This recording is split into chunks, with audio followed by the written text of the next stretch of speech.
It all started when I was 16. It was Halloween, and my friends and I all had a bit too much fun pushing each other to do something dumber and dumber. We'd snatched a bottle of red from my parents' stash and passed it around when one of us came up with the idea to check out the old mall by the freeway. The place had been closed a few years prior, and none of us had been there more than a couple of times as kids, but we figured it could make for a good story. The 5 of us crammed into a car and made our way out there, blasting music as we went along. Godsmack, POD, PM5K, Head PE. It was a different time. Rod was up in the front seat trying to smoke something, but the rest of us kept interrupting him. He had this stupid hang-up on a joke where, if you even reminded him of it, he wouldn't stop laughing. It could boil down to a single word, and he'd burst. As we got there and poured out on the concrete, a chill passed through me, more so than the autumn air. The pillars outside reminded me of a rib cage, making the whole place look like a giant concrete corpse. In the dark of a Halloween night, pretty much anything can look terrifying. That's just where your mind wanders. We made our way in through a loosely boarded glass door. Stepping inside, all the light we had were our flip phones and the moon slipping in through the skylight. I'd been in that mall a handful of times over the years, but what I was seeing there and then was something different, without the people, and the ads, and the billboards, and the stalls. It was just a husk. Something left behind. Still, we found a bunch of stuff. There were still metal racks in one of the old clothing stores which we could climb.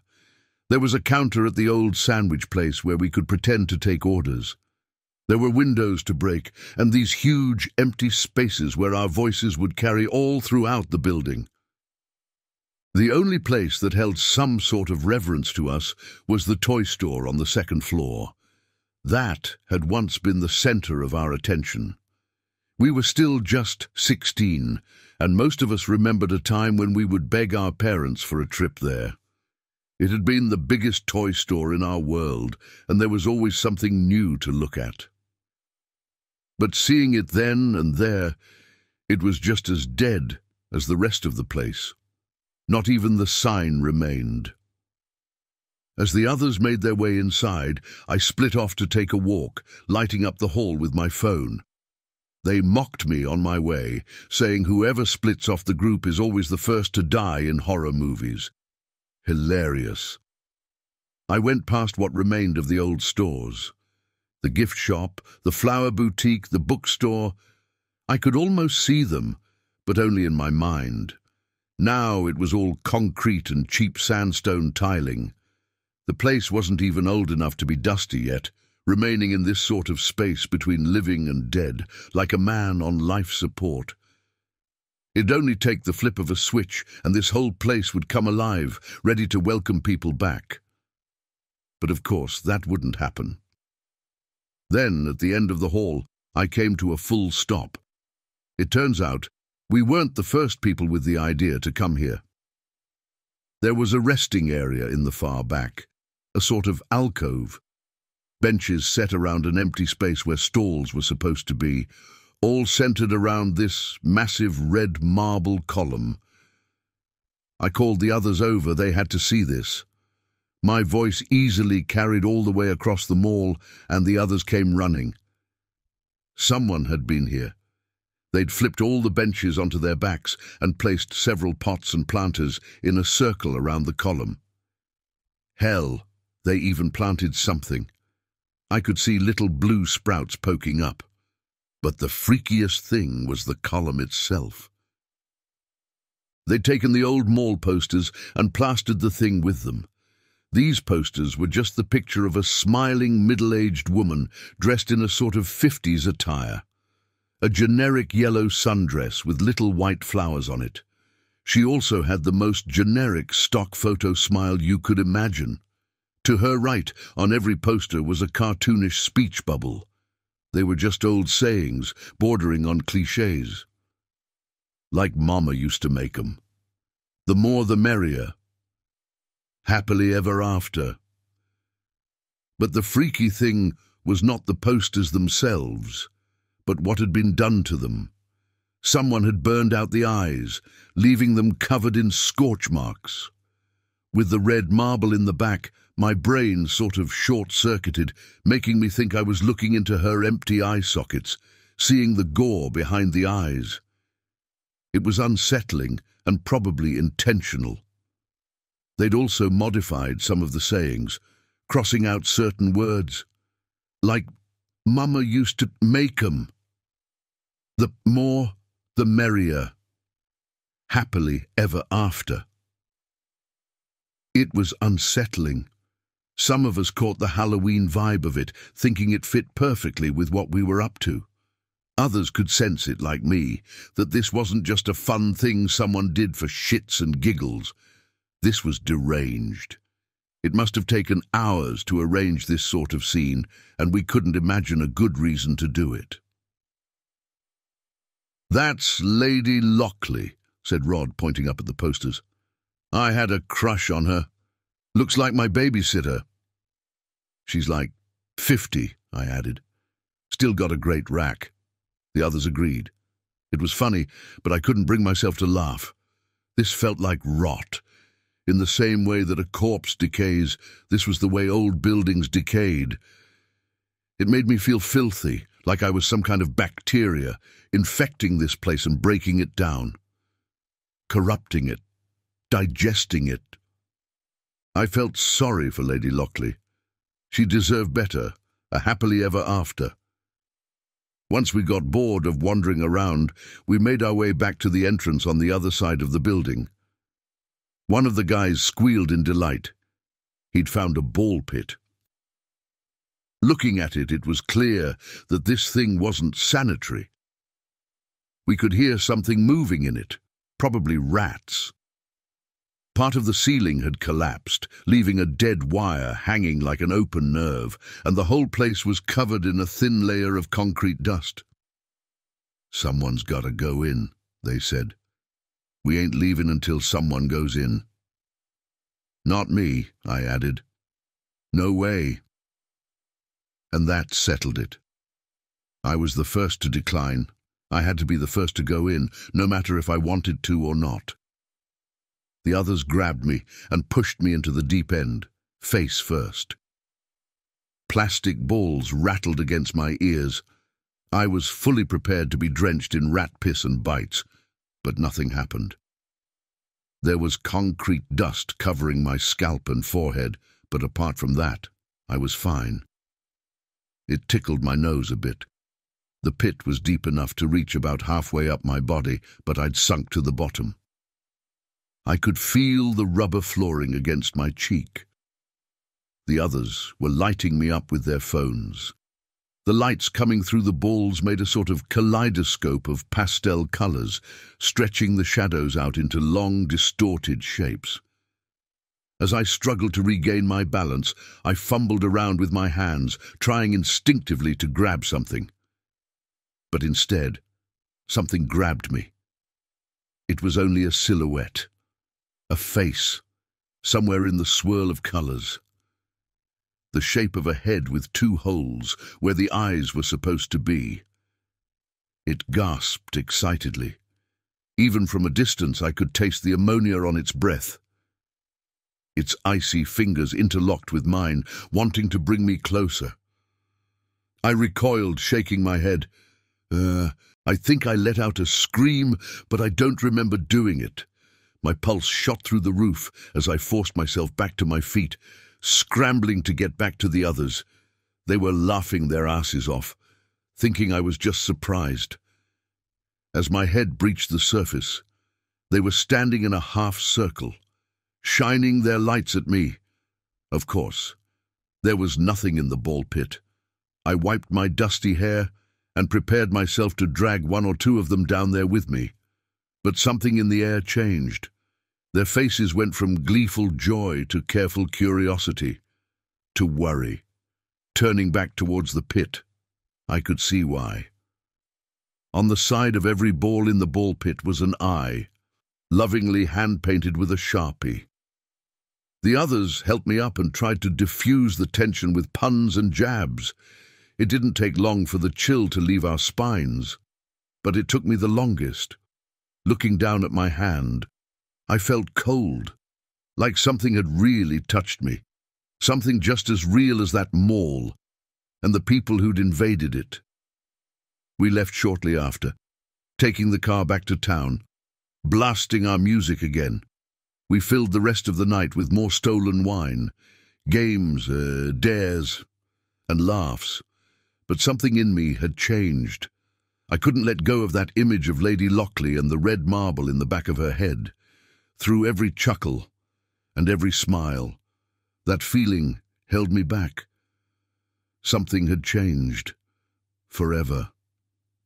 That night, as I slept on Rod's couch, I watched the moonlight cast a shadow on the opposite wall. The cross of the window shaped the light into 4 perfect squares. As I lay there, half drunk and half sleeping, I imagined them as little television screens, each showing whatever came to mind. Old memories, dreams, hopes. But every made-up show I imagined always ended the same way, with the mental image of a middle-aged 1950s housewife, her dead smile, a southern drawl, and the red, infected cavity in her skull, where her eyes ought to be. The next day, it all felt like a bad dream. Some of the guys were hungover, and most of us just made our way back home to sleep it off. I didn't want to go home. My parents were so focused on my older brother at the time that they didn't care what I did. He was the one with the problems. I could get away with pretty much anything. Being gone for a day was nothing compared to a heroin addiction. Still, I had to get back home. Much like expected, my parents weren't around. They'd left a note to say there were some leftovers in the fridge and that I could call them if I needed something. But that was it. I had never once called them on that number. Making my way up to my room, I stopped. We have these 2 windows at the top of the staircase with 2 knobs in the middle. For a moment I imagined those 2 knobs as little eyes. I could imagine them blinking. All throughout the day and the next, this would become a repeating pattern. 2 coins on the counter could send a shiver up my spine. The rings of a scissor grip would make me think of those gaping eye sockets. 2 soda cans, with their pull tabs standing at attention, brought me the same image. Every combination of 2 circles, spheres, or rings, it all forced that image back into my head.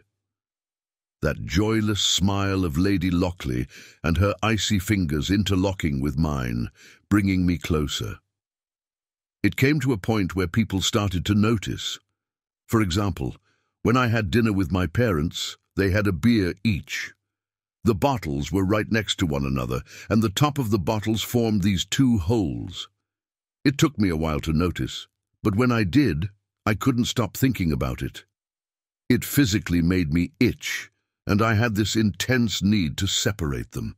Once I did, the 2 of them just looked at me. Not a word spoken. I tried to ignore it. I reorganized my space to make sure there was nothing around to remind me. But every now and then, there'd be something. It could be something as little as 2 people passing on the street, and their heads reminding me of floating eyeballs. But it got worse.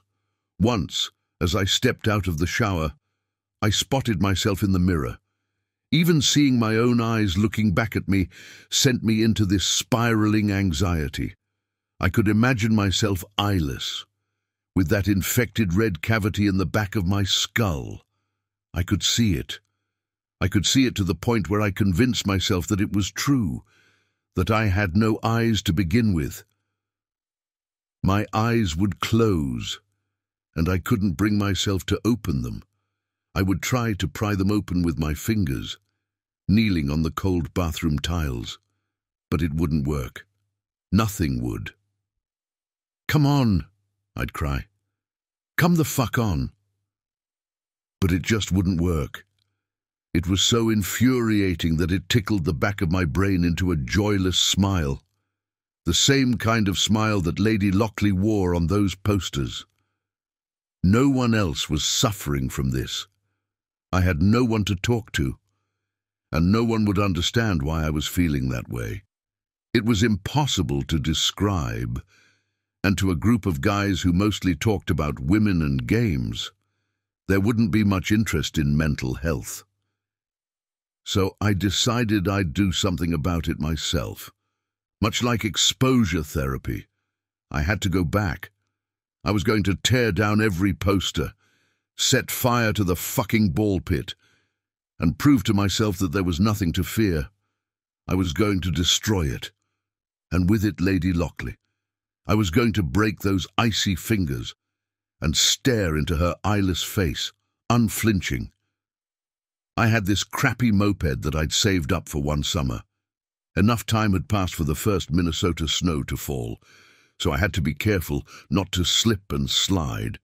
I loaded up a backpack with all kinds of destructive tools. I didn't even bother to read the note left on the kitchen counter this time. No one else was going to fix me, so I had to do it myself. I kept the wheels steady, feeling the snow slush stain my cheap jeans, cold water soaking into my second-hand shoes. By the time I got there, I was shivering. A cold wind had picked up from the overcast, and there was no moonlight to guide me this time. Still, I'd prepared. I had a great flashlight with plenty of spare batteries packed away.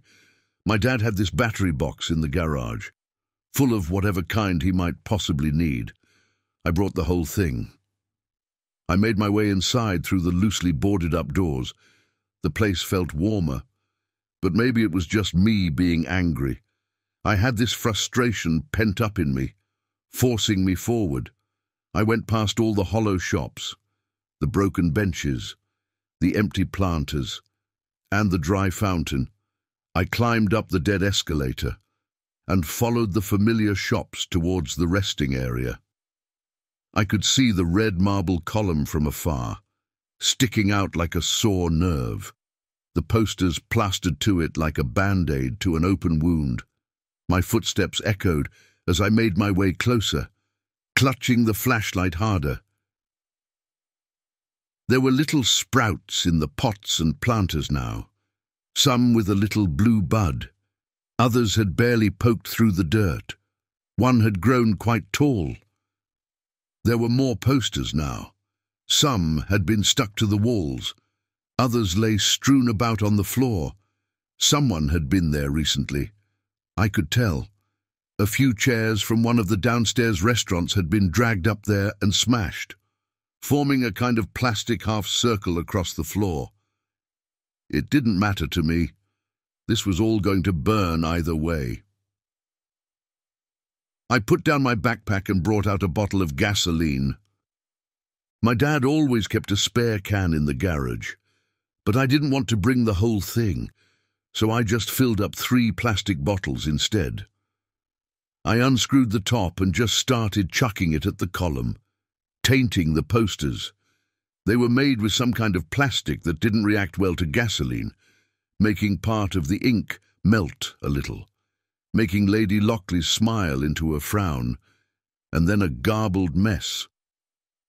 I went all around the column, using 2 of my 3 bottles. It was messy, and I got a whole lot of it on clothes. I would have to wash it when I got back. My parents didn't ask a lot of questions, but if I were to come back home drenched in gasoline, they might have something to say. As I finished, I put down my bag again and got a hold of a lighter, one of those with a long neck for lighting fancy candles. I tried to wipe the gasoline off my hands, but doubt was getting to me. I didn't want to set myself on fire. Then again, this place had to die. For a brief moment, I got stuck staring at the posters.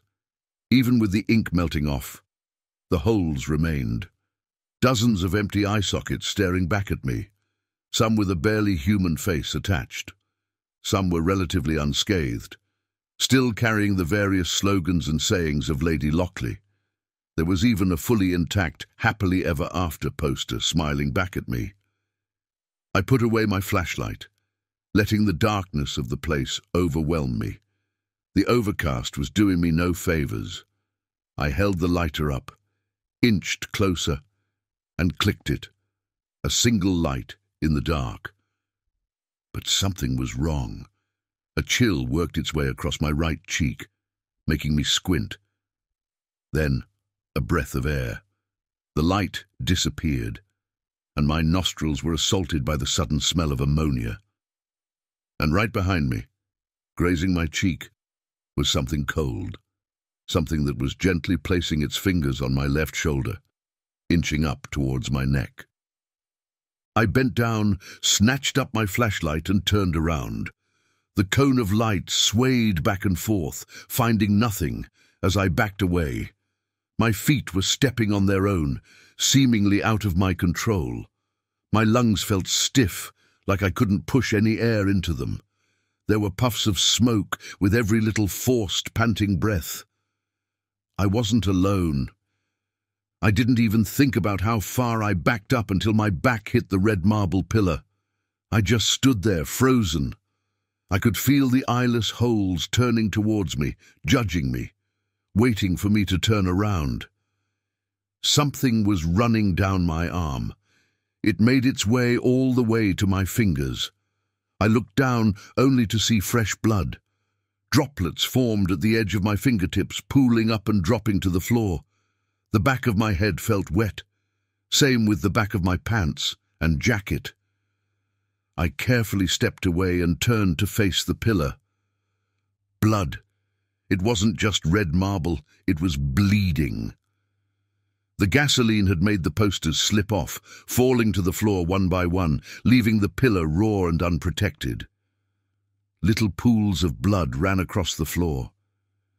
It was so quiet, just little tips and taps of drops hitting the floor, mixing with the echoes of my breathing. I could hear the battery and the flashlight rattling as my hands shook from the cold. And in the distance, a hiss. My ears homed in on the sound, a whisper coming from one of the nearby stores. Put them back. I just stood there, trying to comprehend what I was hearing, what it was demanding. Then, from another store across the mall, a louder sound. Put it all back. And from a third store, an old fast food kitchen. Put me back. Looking down at the pools of gasoline and blood, mixing with the misshaped plastic posters, I shook my head. I didn't want this anymore. All the anger had turned to fear, and all I wanted was to grab my stuff and leave. I'm going, I said. I won't come back. There was no response. Just like back home, there was no one to listen to me. Maybe I was speaking to an empty room, making up stories in my head. I won't come back, I repeated. This is it. Fuck your stupid mall and fuck whatever game you think you're playing. I won't. I suddenly choked on my breath. I could see them in the distance. Human shapes stepping out of the storefronts, all with the same cheerful yellow dress, the same hair, the same smile. Then something grabbed me. It wasn't like the first time, where icy fingers daintily slipped into my hand, but something violent, angry, nails digging into my scalp, grabbing a handful of my hair, forcing me forward with a dead man's cramped grip. I went from standing to kneeling, to having my face pressed into the floor in a heartbeat. There were more than 2 hands, maybe 4, 5. Something heavy pushed against my spine. No. It wasn't just one word. It was a choir, a dozen identical voices, speaking as one from across the mall. 2 cold fingers touched my eyelids, forcing me to blink. I forced my eyes shut, trying to squint them away. I could barely breathe. I tried moving my head away, shaking the fingers off, but I couldn't. No matter how far back I forced myself, they pushed on until the pain started. This mounting pressure, causing bright, painful spots to dance across the inside of my head. It was excruciating. I was panicking, trying to turn, but I couldn't. There was this raw, primal emotion bubbling inside me, forcing me to scream. I begged and pleaded, but it was too late. I'd wronged them, and they were relentless. Had it gone any further, I'd be blind today, maybe dead. But it didn't. I heard distant footsteps approaching and felt the fingers slowly let up. Pressure released from my spine, and the hands holding me down loosened their grip. I slowly opened my eyes, blinking away the spots of pain, only to see a man. He had a flashlight of his own, casting deep shadows on his wrinkled face. He must have been in his early 60s and was dressed in some kind of maintenance get-up. A janitor, perhaps. He walked up to me as the last hand let go and offered to help me up. I accepted it and got back on my feet. I didn't dare to turn around. I could hear them, feel them, smell the ammonia. "Don't do anything stupid," he whispered. "Give them a moment." We just stood there. I looked down, trying my best not to bring any attention to myself. At the edge of my vision, I could see flowery yellow dresses shuffle past me, back into the empty storefronts, back into the mall. He patted me on the shoulder, and I looked up. The last silhouette slipped into an old outlet space, leaving the two of us alone. He got some blood on his hands from touching my shoulder and wiped it off on his legs. He stepped back to pick up something he'd brought, a stack of posters and a toolbox. Walking up to me, he had this almost apologetic look on his face. "So she picked you too," he sighed. "That makes, what, 4 of us?" Using a bucket and a still-working hose in the back, we got enough water and soap to clean the pillar a bit. It had stopped bleeding, coagulated in a way. We ended up putting up new posters, still with the eyes burned out. "She likes them this way," he said. "The kids always did this to the posters, long before the place closed. She thinks they're supposed to look like this." We spent some time collecting scrap and piling it into a circle around the pillar. That, and drawing eyes on various white surfaces. "She doesn't have any eyes of her own, so she needs us to give her some." We spent hours just wandering around, touching up the place, watering the plants, cleaning up the gasoline. The Lady Lockley seemed calmer. I could see them shuffling about in the back of the stores, catching a reflection off their perfect teeth every now and then. Still, I couldn't shake the feeling that any threat to this place would have me swarmed. "Do you have to do this?" I asked. "Like, often?" "Yeah," he nodded. "What happens if you don't?" "I think you know what happens." At the end of the night, as I left the mall behind, I saw a final swaying flowery dress in the cracks of the wooden boards. Even now I was being watched, judged, weighed. But for the moment, I was safe. At first I went back like once a week. Once I brought ping-pong balls and painted eyes on them. They seemed to like that. Another time, I filled up the water fountain. The janitor would return at times too, bringing freshly printed posters and scrubbing the floor. No wonder it wasn't dusty. I tried to stop going back there, but it would just build this pressure in me. I'd feel her ire. I would start to focus on circles and spheres, as if my body was reminding me that I was being watched. I'd sometimes feel something cold at the edge of my vision, something icy brushing against my ear. It would put me on edge, as if expecting something to grab me at any moment, for that damned smile to come out of the dark and become the last thing I ever see. Places like this don't get torn down. The land is dirt cheap, and the effort to break and ship off all that concrete just isn't worth it. It remains there to this day. I would go back every now and then to fix the place up, to make sure she was happy enough to leave me alone. Weeks would turn to months, and over time they trusted me enough to come back only once every 6 months or so. I'd make a day out of it. The plants would blossom into these 6 feet tall, radiant blue sunflowers, and a creeping vine would slither up the side of the marble pillar. She seemed to like the vines. Sometimes there are new people. I don't really know their names, but we can kind of recognize each other at a glance. Some young, some old. We've tried to board the place up to keep people out, but every now and then some smartass gets through. I don't think they all make it out. Some of the things I've seen over the years tell a gruesome story of their own. I'm in my mid-30s now. I've done this for half my life as a sort of stewardship, a part of my life that I can't share with anyone. I've gotten to know her wants and needs.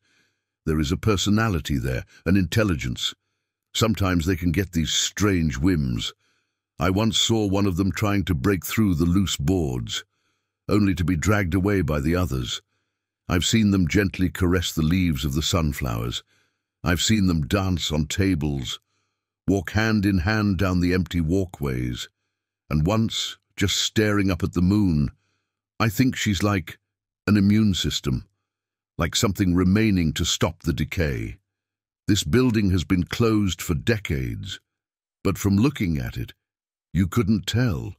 Most buildings that have been empty for that long just looks weighed down and worn, but not the DeadEye Mall. It's still spry and waiting, as if expecting people to come back. And every now and then, they do. But it is a service I perform under threat of death, and to this day, it terrifies me.